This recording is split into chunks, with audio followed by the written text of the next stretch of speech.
Hello, travel business owners. Rita here, popping in right before the episode to let you know, if you didn't already, that we are at the heels of wave season. If you're new to the industry and didn't know, wave season typically happens the first quarter of the new year, where everybody has just come home, they've settled from the holidays, gotten together, and crafted up some really big, amazing vacation plans for the following year.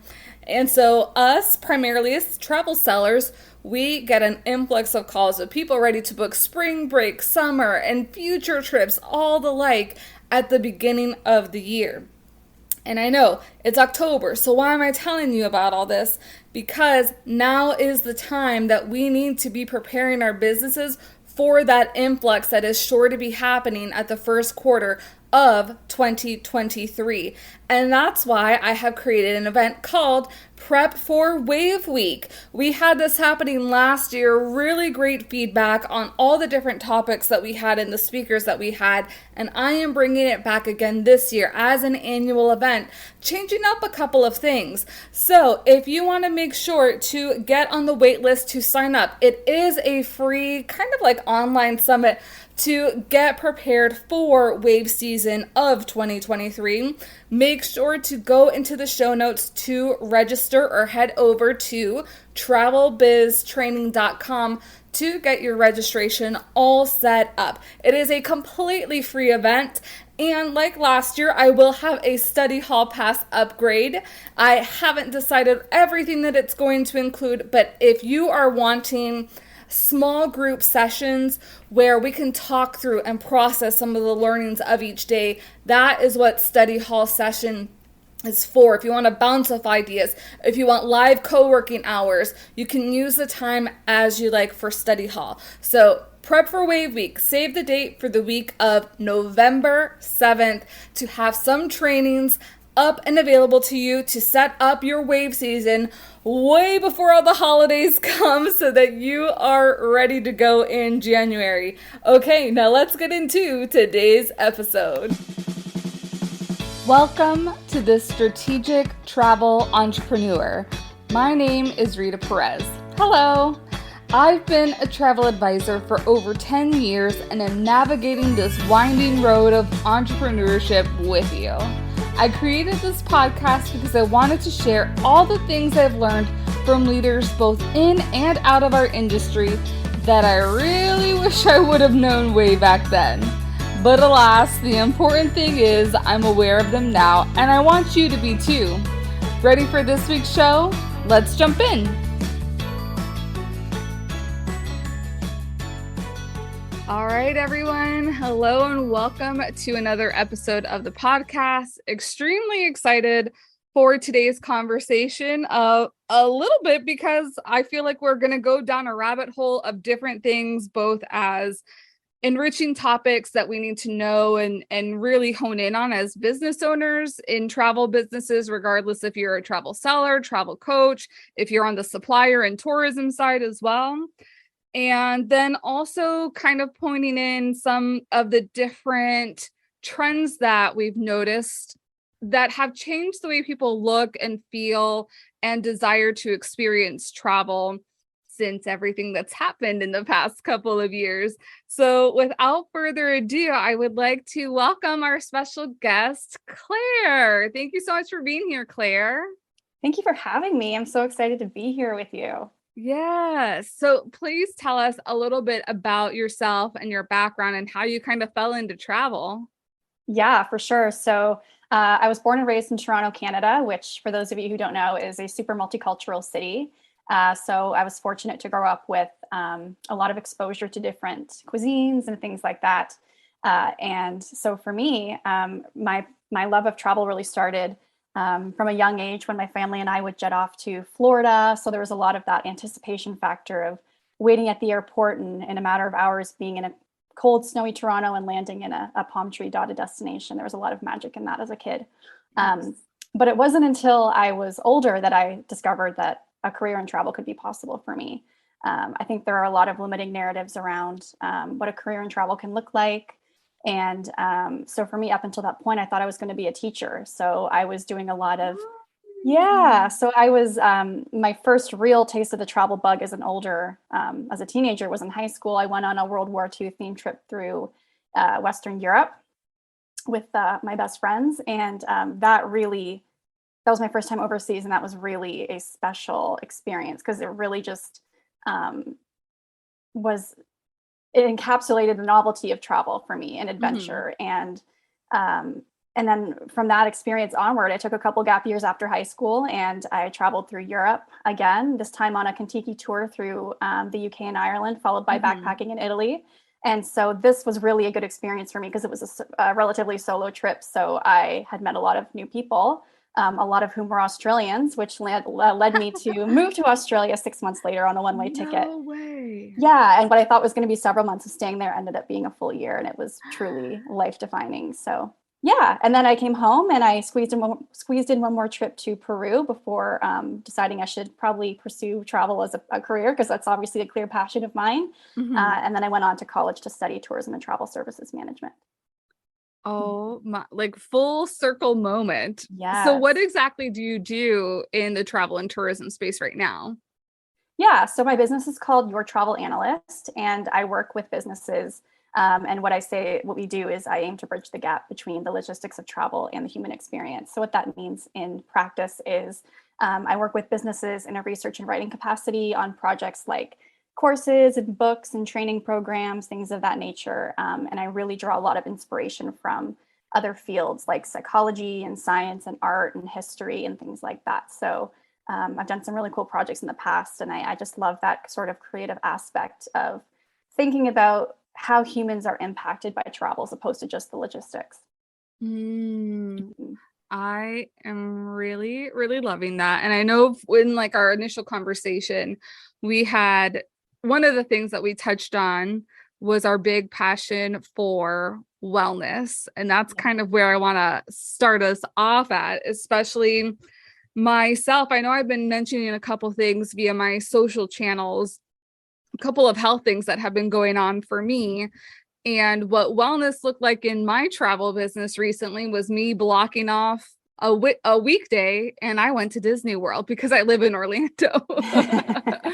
So when things kind of get too heavy for people in their travel businesses, whatever they're doing, how can wellness show up? Because like for me, I mean, it's not typical for me to go to a park. And I know some people would be like, oh, like that is not their definition of what wellness is. But for me, wellness this week meant I needed to completely unplug and just take in fun. So how Yeah. can other business owners like in our fields connect with wellness? Yeah, absolutely. Well, I love that you touched on that because it is so true that wellness can take on different shapes depending on what your needs are at any given time, right? So I think for me, I like to look at every moment in the day as a restart opportunity. So if Mm-hmm. I'm feeling really overwhelmed by work to dos or feeling like I'm on the verge of burnout, I think just what I like to say is taking a beat and maybe going outside, going for a walk, listening to a podcast, really also changing up the way in which I'm taking information. I think that we get kind of caught up in this like analysis paralysis of, Mm-hmm. as we build our businesses, we're trying to take in new information and structure our framework and things like that. And it can get really overwhelming. So I think, really shaking that up. If it's you're doing a lot of reading, maybe switch it up and listen to a podcast that's informative. Or if you need something more visual, watch a YouTube video. Things like that I think are really valuable. But as far as um, a wellness routine, I think it's really important as entrepreneurs. We're in this really special position where we can work around our most productive times of day, our most productive Mm-hmm. and creative times of day. And I think that for a lot of us, it's not a 9 to 5 schedule. So if Mm-mm. you're no, right? So if your, creative juices are flowing maybe early in the morning or, later in the evening, work with that. I think don't work against it. And then the times of day where you're in more of a slump, schedule that time for something maybe more mindless. So I think it's really important to tune into our own individual needs in that Mm-hmm. regard. I love that you say that too, because when I first went full time as a business owner last year, I was like, okay, I'm just going to keep up like with a similar work schedule, but I won't wake up as early. I'll just wake up at 7 instead of waking up at 6.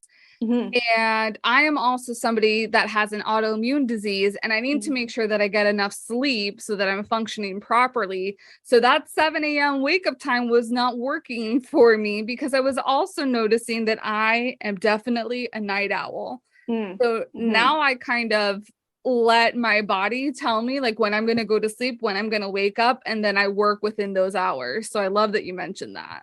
Yeah, absolutely. And I think that's a lot of that 9 to 5 idea of us only being productive in a 9 to 5-esque schedule is Hmm. very conditioned in us. And it has to do a lot to do with hustle culture and things like that. That's kind of been Right. drilled into us around, this is what productivity looks like. But I think that we have to define that for ourselves because we're Right. all so unique. And I think it's important to stick to a routine. I think that's really important in entrepreneurship to show up consistently like that. But I think that having that wiggle room and honoring when maybe you're having an off day or you're needing a little bit of R&R like you had that experience with this going to Disney this week, I think is Hmm. really important.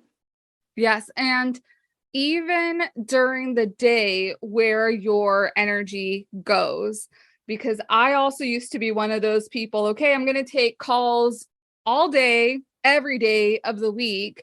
And now I only take calls or at least allow them to be scheduled 2 days a week. And I do it in the afternoons because I was noticing if I did morning calls, because I also say that I'm more of an introverted person, Mm. that takes a lot of energy for me to have calls and be facing somebody and communicating with them. So if I schedule them at the beginning of my day, my brain is wiped. I can't get Yeah. anything accomplished later on. So my Hmm. goal is to get a lot of the heavy tasks done in the morning time or earlier Hmm. daytime so that later in the afternoon when I have calls, I can dedicate that time to the calls and I don't have to worry like, oh, I still have this big project still left. Yeah, absolutely. I think people underestimate how draining calls can be because we're in this Hmm. bizarre situation where we're also looking at ourselves while we're talking to someone, which in a face-to-face conversation in person, we don't have that experience, right? We're not looking Right. and fixing up our hair and whatnot. So it's draining in a whole different way. So definitely that's a really great example of how you can work with that in a way that honors your own system. Right, right. I'm like, Hmm. if you guys needed permission to cut off your calendar or like divvy it down a little bit, I think this is your permission now to Yeah, do for so. sure. Another thing, and I think we're both really passionate about this, is networking. And I have to give kudos to you. And I don't even remember like how I had seen your post or where, or if it just came on my feed or if I was just following you, but you made a post specifically saying, and I feel like this is part of the beauty of niching and having the right messaging is that your post said that you wanted to be connected with people who had podcasts in the travel business space. And I saw it and I was like, yes, I am looking for guests and would love to have people who bring value. And I feel there's a lot of that almost case study that travel business owners can take for their own businesses to be like very specific and clear and talking to the right people, that the right people will come back to them. Oh, absolutely. Yeah. Well, in the case of how we connected, yeah, I had created what they call a podcast one sheet. So it's this idea that you can go on Canva, search under CV, and choose the template that you want. And then you can input information that would be helpful to podcast hosts that are looking for guests. So you can input, Mhm. what topics you can cover, what questions you want to be asked, your background, things of that nature, your target audience. And that's just a really great, effective way to reach the right people, like you said. But as Mhm. far as networking, absolutely. Networking has been such a crucial part of my journey as an entrepreneur because you really can't do it alone. You Right. really need your community, especially if you're a solo entrepreneur, it can be really lonely. And I'm also an introvert. I'd say I'm maybe like a selectively outgoing introvert. Same. Um, but yeah, building your community has been, or building my community has been essential. And I think that there are so many ways to go about that. Taking courses is a really great way to connect with people that are like-minded, joining Facebook groups, and really just putting yourself out there. I was talking about this last night on a live conversation I did with a couple of people in my network. And we were talking about this idea of an abundance mindset over a scarcity mindset. And I like to Yes. really foster that because I think that if you can get used to rejection or disappointment in business, well, this is, I mean, it goes in life, but in business especially, then you really can keep moving forward in a productive way. And I think that's how you move the needle ultimately, because eventually the right thing will show up for you and things will align. Yes.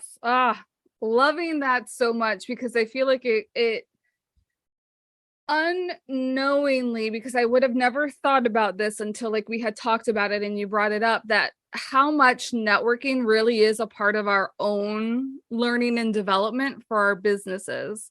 So can you go a little bit into that? Yeah. Well, again, I think that connecting with people in sort of an academic way through courses, like I said, is really powerful because you're obviously there for a common reason, and that's to learn. Also, I think on LinkedIn and collaborating in that way, connecting with people on LinkedIn and coming up with ways you can collaborate is another really great way to engage in some professional development.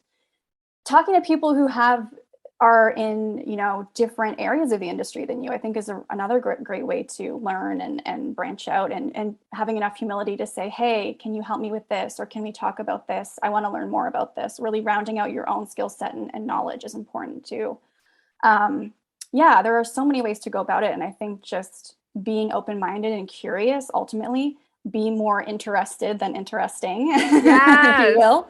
Yeah. So things like that, I think, are really important.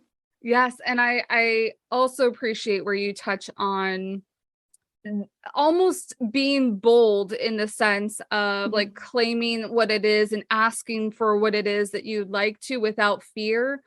So there are a lot of groups, obviously, that we have in the community for business owners, and people will ask the juvenile questions that it's kind of like you can just Google that information. And I feel like there's sometimes a fine line between that, but then offering support, because we don't want to inhibit people from asking questions.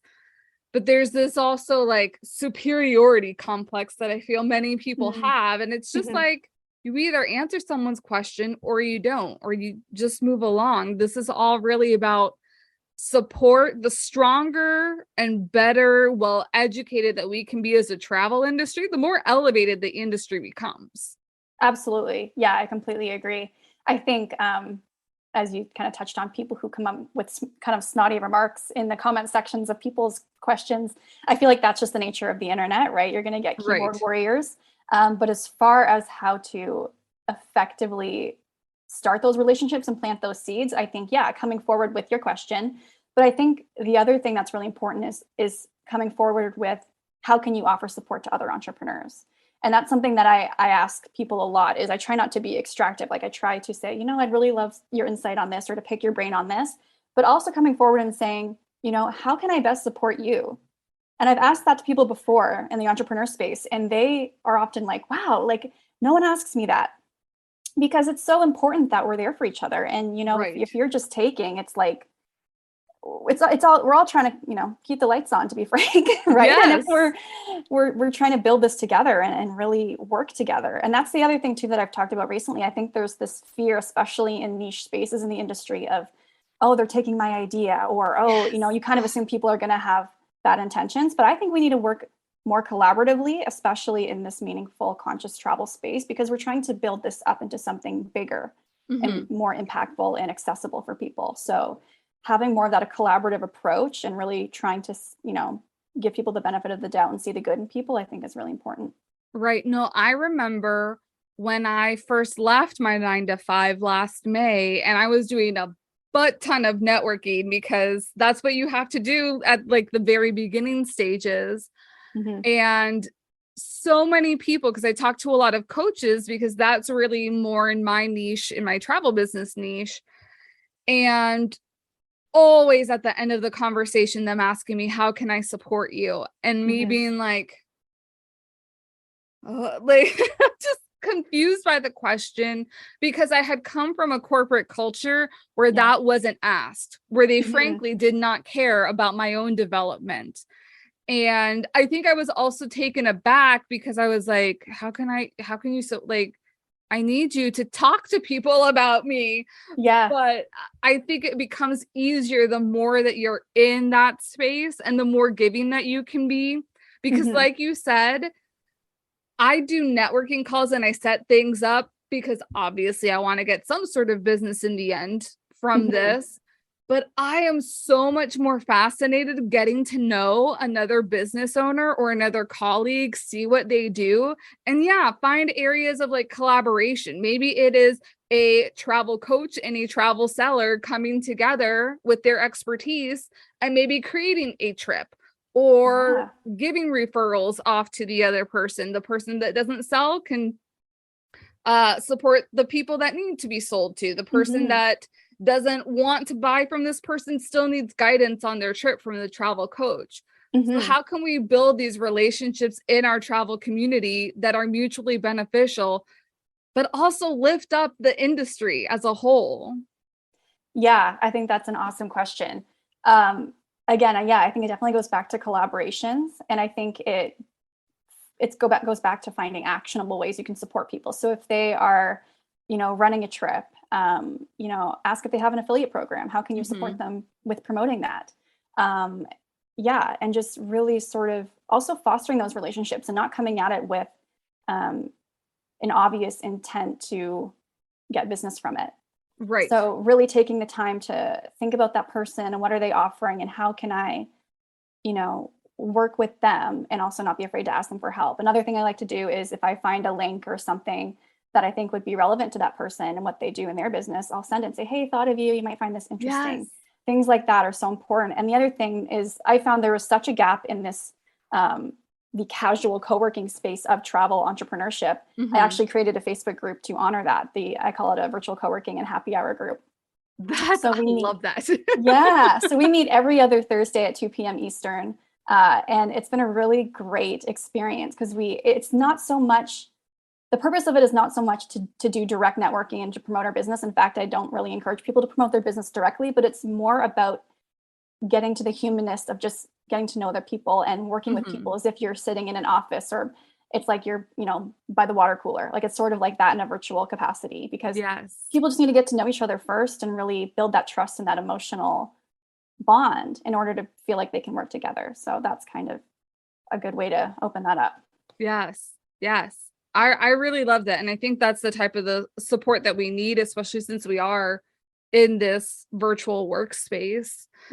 Kind of shifting slight gears into something that I love, which is content creation. How does networking fit in when we're thinking about creating content for our businesses? Yeah, absolutely. Well, I think playing to each other's strengths is really important. So if you're networking with someone who's really good at writing and really enjoys writing, maybe consider having them on as a guest writer for your blog or vice versa, or interview them. Or you could, if you do a collaborative webinar or something like that, if you have a recording from it, take clips from it and repurpose that into content, post it as a reel, post it as a couple of slides of posts on Instagram, post it on LinkedIn. Things like that. I think it's so easy in conversations with people to get really juicy insights because you're balancing out your own ideas with theirs and use that to create meaningful content for your audience. Yep. And kind of like bridging with creating meaningful content. One of the things that I find in some people's posts that I'm like the cringe happens is using our industry specific terms in their content that we know what these terms are, but the general public doesn't know what these terms are. So how can we make terminology, I guess, more accessible? Yeah.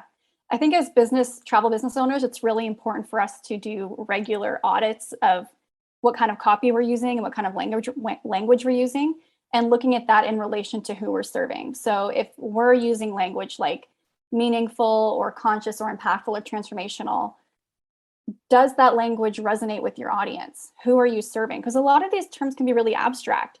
So I think because there aren't sort of universal definitions of these terms yet, I think it's really important that as individual businesses, we are looking at what those terms mean to us in the context of what we do and how we serve people, clearly defining those terms based on how we use them, and then delivering on them. Because I think there's this major gap between really compelling content or copy and the actual value people are providing, right? Someone can have really good, juicy copy, but then if it's a course, then you sign up for the course and the course is like nothing. It's nothing. It's nothing. That's It's happening very to me. surface level. Yeah. And it's a lot of Right. fluff. So really, yeah, getting down to the nitty gritty of it, I think is important. Kind of going in that sense, are there any almost like red flags that travel business owners can spot when they do read some of these things? They're looking to make an investment. How do they know, or how can they decipher between what is actually real and will deliver results versus what may not? Mm-hmm. Yeah, absolutely. Well, I think I would look at, well, first of all, think about the price tag of the course and Mm-hmm. think about whether that's feasible for you. And then if it sounds like something that could be feasible, or maybe it's a little bit out of your budget, think about how you're going to make that money back. Mm-hmm.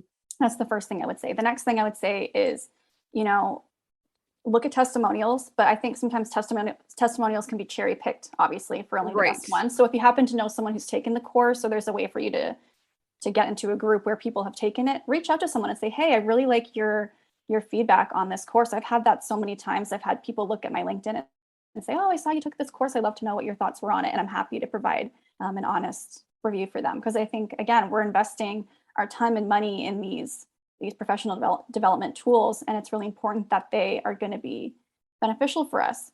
The other thing I'd say is look at, what kind of value are they providing ongoing? I think this is a key for courses, because a lot of the time, you have only a window of time in which you can access the course when it's over, Mm-hmm. and then they kick you out if it's a live course. So really pay attention to, are you getting your money's worth, and things like that, I think are really important. Mm. Mm-hmm. That, and how, I feel like I've touched on this recently on the podcast, because I feel like there's a lot of people, unknowingly or knowingly, regardless, who like to prey on fellow business owners Mm. and make a buck because they know a little bit more, know a little bit extra, but what they're providing back really isn't what they promised to provide back, or it is Mm-hmm. not showing the results. So how can we turn that around? That maybe, like, we've invested money into something, it wasn't really exactly what we wanted, but how can we still maximize what we've received? Yeah, I really like that question. That's a good question. Again, I think it comes back to who have we met through taking that course, and how can we bounce ideas off each other to really extract the most we can from what we did learn and what we did get out of it. So, and also I would say look back on resources. Like if there were PDFs that came with the course, or Mm-hmm. recordings of things, take notes on that stuff and look at how you can identify gaps, almost like as if you were giving feedback on the course.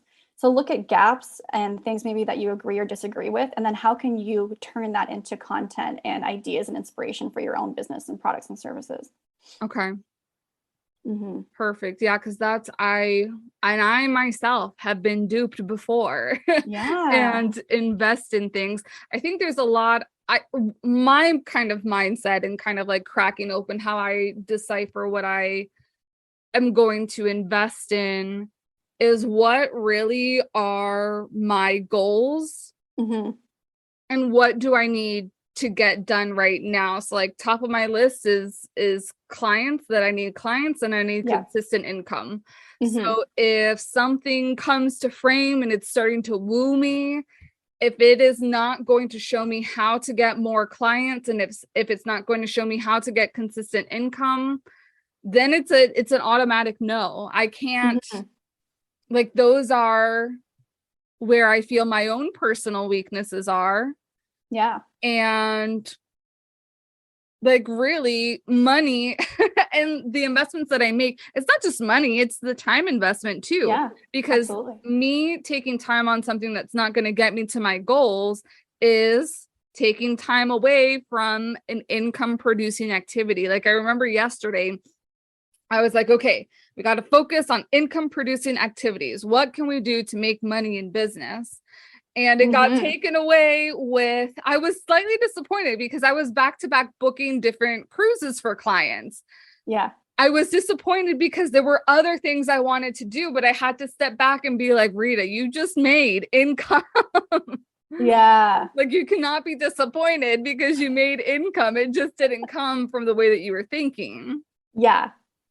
I know it's interesting because we have to do a little bit when we talk about income making activities and tasks, we have to do sort of like a reverse engineering-esque type thing, Yes. right? Where we're looking at, okay, well, this isn't directly making me income, but it's showcasing what I can offer and putting my best content forward, and in turn, you know, promoting that and hoping that it will get you the right connected with the right people and the right clients. Yeah, it's a tough one, but I think, yeah, there is so many, especially in the course space and things like that. And I mean, digital product space in general, it is so oversaturated that it is hard. We are vulnerable. We are in a vulnerable position because we are, you know, thinking about putting our time and money invested into these things. And there's no real guarantee of how it's going to work for you. And so I think you touched on something really important as an additional tip that I have, and that is, you know, try to get case studies. So who has taken this course that you can talk to and say, well, what actually happened for you? Or reach out to the course facilitator directly and say, can you give me some examples of who has had a successful experience as a result of taking your course? Things like that. I think people shouldn't be afraid to ask these questions because, again, you're investing a lot in them when you ultimately commit to them. Yeah.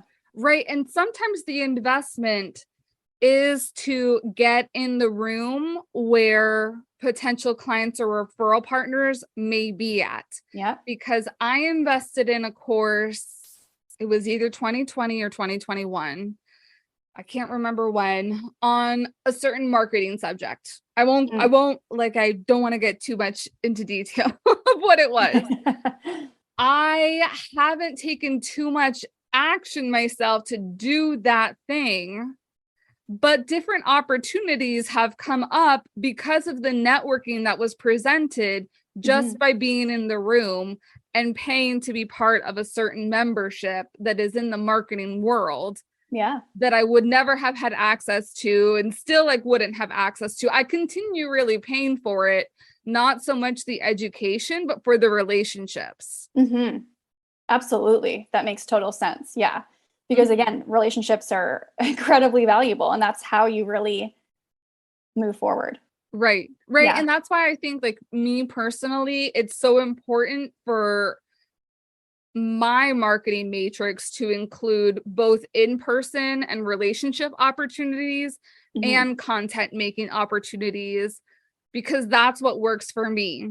Building the relationships and then being able to consistently educate or entertain via the social channels. Yeah, absolutely. I think it is easy, and you kind of talked about this a little bit before, but it is easy for us to get caught up and maybe go a little bit heavy on one aspect. Right. So maybe a little bit heavier on calls. And then you kind of look at it and you feel like, well, is this even going anywhere? Are these calls going to go anywhere? I mean, that's the truth, right? It's hard to know.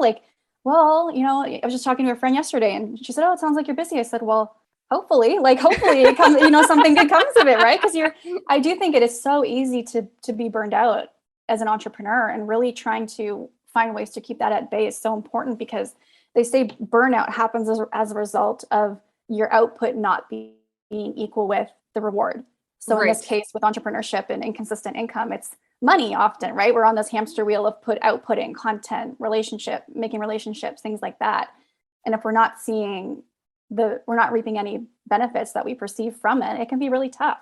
On our mental health and things like that. And then people are in positions of feeling like, should I reevaluate this? Right. I remember there is a figurehead in the travel industry, the travel selling space. Her name is Vanessa McGovern of Gifted Travel Network. And I heard her say, marketing isn't linear. And it never made sense to me, because I was like, well, if you do this, then this has to happen. And slowly over time, I'm like, okay, I understand what she says now, is that just because you do X doesn't mean that Y is going to happen.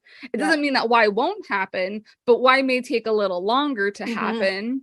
And I think the best kind of culmination of that was, I actually put a podcast episode a couple weeks ago about being vulnerable about persistency, where I changed my messaging right at the tail end of 2019, beginning of 2020, to tailor more to people who wanted to host retreats on cruise ships. And it is now September 2022 that it is starting to actually come to fruition, that people are booking with me. I'm making money from this. Income is being produced. Yeah. But it took time in order for enough people to hear that message consistently to be like, yes, sign me up. I want to do this. Totally. Absolutely. And I think that's something that's really easy to struggle with, especially in the context of what I offer. I've been told more than once, you've chosen a really challenging path. But I think, and one of my mentors actually said this to me, I've said to her, expressed my concern to her before about, people aren't really biting at this because I feel like travel professionals are just trying to get back to basics, right? They're trying to keep their head above the water, trying to get their footing again after the pandemic. And it can feel discouraging if you're offering a service that people aren't ready for yet or don't perceive as a need right now. And she said to me, don't give up though on what you're offering. Still continue to consistently put your messaging out there, because down the line, people are going to need what you have to offer, because Right. it is filling a gap. It is a solution to a problem. So be consistent, even if people aren't ready for it. Because I think as business owners, it's so crucial for us to be, one step ahead if we can be, and thinking about the next thing that we need to address or help or combat. So Right. yeah. Right. Yep.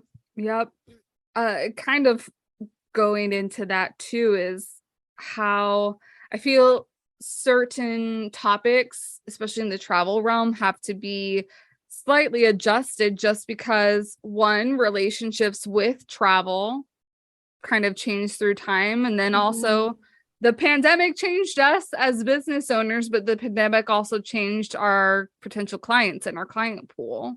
Yeah. So how do we evolve with all the changes that just naturally happen, regardless of whether or not we're dealing with a health crisis around the world? Yeah, absolutely. I think, again, this goes back to this idea of implementing learning and development in tourism, especially as professionals, just because the tourism space, as we've seen, is continuously changing. It's not, here's this product, which is a destination, and it's stagnant and it's frozen like this. No, it's continuously evolving, because people and places are evolving. That's just the nature of things. So I think that carving in time as professionals for us to learn about the way places are changing is really important, and how we can educate our clients on that is one thing. And that's something that people do talk about, because I think when we think about learning and development in tourism, we kind of automatically go to, oh yeah, well, I teach my clients about places and safety tips and things like that based on the status of a destination.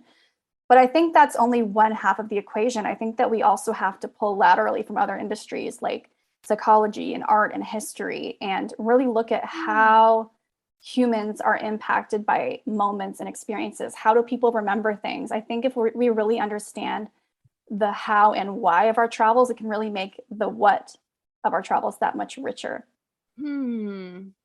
That's got me thinking a lot. It's got me thinking a lot of, I think, the most obvious topic that has kind of like hit everybody mainstream is the Queen passing away recently. And I had thought recently how that was going to change travel, or how travel was going to be impacted because of this great loss, and how people would think and change patterns, if they would change patterns, or would it motivate them to maybe change trips up, or I don't know. Have you thought about that? I haven't, and that's really interesting, because I'll be interested to see how that does affect tourism in the UK, and keep an eye on that, because I think people are surprised at how they've been impacted by the Queen's passing, and I think that it'll be interesting to see if we'll see increased visits to London or things of that nature, because I think that it is so interesting how these world events shape our travel decisions. It's interesting even just how, it's always been this way, how the media affects our decisions around where to go and what to see. Places like Croatia have become super popular in recent years. And right. A lot of that, I think, is because of the discovery that, like things like, Game of Thrones was filmed there, right? And also, I believe Mamma Mia was filmed there as well. They say it was filmed in, Was people think it? it's Greece, but I think it was Right. actually, I could be completely wrong. It might be Croatian. That's part of the reason why people are going there as well. But it's Huh. just interesting, yeah, how we're influenced to travel to places, and it will be interesting to see how that continues to evolve in the context of the UK. Right. Hmm. Hmm. I didn't even know that about Mamma Mia, and I'm like starstruck a bit. Like, oh, okay. Yeah, for sure. Yeah, no, because even, I mean, there's different, I feel like movies are a huge movies, TV shows, what you were saying, media, Hmm. even like the travel influencers are huge now. Oh yeah, So it's yeah, just the constant evolution of where yeah. And people I think go and why they do it. for sure, and I think that's such an important thing too in relation to meaningful travel and really thoughtful travel is thinking about these external influences that are impacting where we want to go and what we want to see, and reevaluating the contents of our bucket lists, if you will. Hmm. um, I don't think there's anything wrong with having goals around what you want to see and what you want to do, but really thinking about where those ideas are coming from is really important. Are they things you actually want to see? I can think of many times in my travels where I've gone and seen things because it's what you do when you're there, but when I reflect back on those visits, seeing that monument wasn't actually that memorable for me because it wasn't striking an emotional chord with me. It wasn't something Right. that resonated with me. So I think really being mindful of that. And I think that that's a really interesting concept, especially in the context of responsible travel, because there are all these solutions coming about that people are talking about, like dispersed tourism and off-season travel. And it's interesting to see traveler behavior changing in different studies that are coming up around that. Yeah. What do you mean that traveler behavior is changing? Like, is there an example that you can mention? Yeah, there was a Skipped article recently that came out that said that travelers are actually interested in visiting lesser known destinations. So Mm, yes, off the beaten path, but more so in the context of actually leaving hubs of major cities and whatnot, and going into these smaller towns and areas like that. So they're actually interested in doing those experiences as well.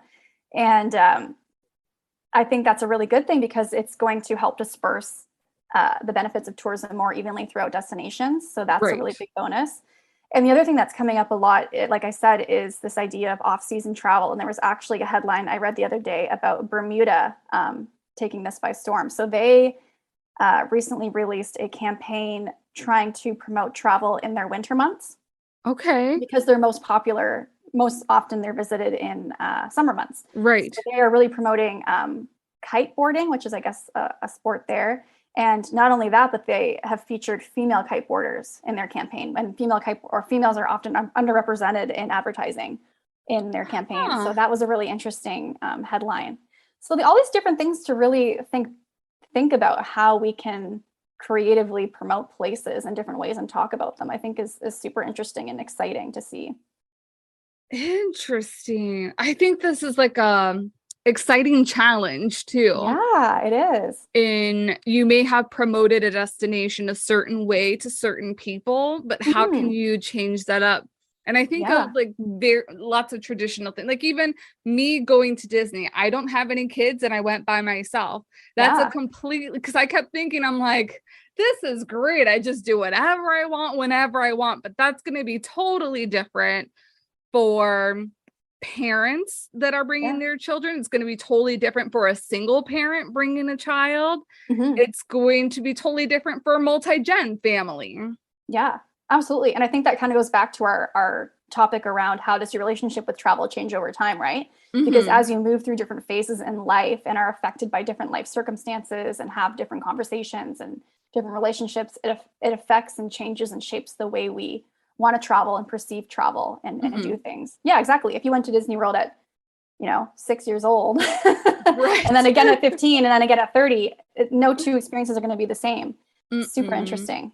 No, even I was thinking like my motivation for this trip is like I wanted to get a lot of stuff done. So I wanted to go on my favorite rides. Yeah. But like going home and being like, oh my gosh, that was so tiring. Thinking, okay, next time I'll take my time a little bit, maybe not go on as many rides. Yeah. So it's like even a same destination can have different goals and motivations for visiting. Yeah, absolutely. And what I think is particularly cool about you going to Disney is this idea that people are talking about connecting with their inner child.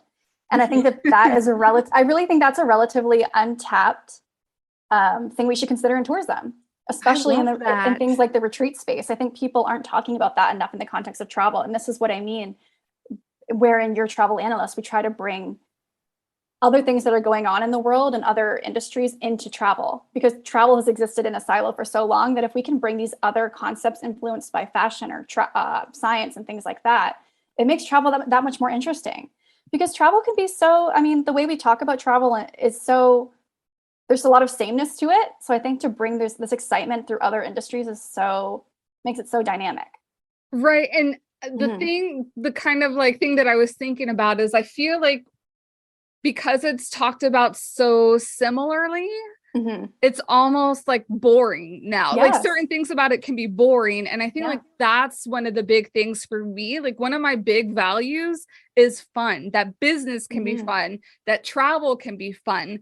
Fun doesn't necessarily have to mean going out to a club or having a poolside competition of something. Yeah. It can be that you're exploring or that you're pasta making or whatever it is. And that's the thing. Fun means different things to different people. Yeah, absolutely. And I think travel provides that universally because people can travel in different respects, right? You can travel down the street, you can travel to the next town over. And I think that that's a big part of our messaging to it. Your Travel Analyst is how can we foster that curiosity in our day-to-day lives? Because I think that also provides ongoing value for your clients if you're a travel planner or a tour operator. Because really, you know, the impacts of travel really extend far before and far after the physical end of a trip. Right. So if we can really hone in on that and maximize that, I think that we'll see a shift in the way we talk about travel and the way we shape experiences. Right. Right. Loving that. Well, thank you so much for the conversation today. How can people work with you and get connected with you past the podcast? Yeah, absolutely. So my website is yourtravelanalyst.com, and on there you can get in touch through the contact tab. Also, when you jump on the website, you'll see a screen pop up where you can sign up for our monthly newsletters where we talk about things that have gone on that month, and sometimes I throw in a few freebies. The other ways you can find us are on Instagram and LinkedIn. I'm really active on both of those. So on LinkedIn, just under Claire Burt. We also have a business page, Your Travel Analyst, on LinkedIn. And then on Instagram, we're just at Your Travel Analyst. So I'd love to connect with anyone if you are a travel business and you're looking to implement more meaningful resources and strategies into your products and services. I'd love to chat. Love it. Thank you so much, Claire. Thank you. Thank you, everybody, for tuning in this week. Have a great week, and we'll see you back next time. Bye. Thanks for joining me on The Strategic Travel Entrepreneur. Please subscribe and leave a show a rating on your favorite podcast platform.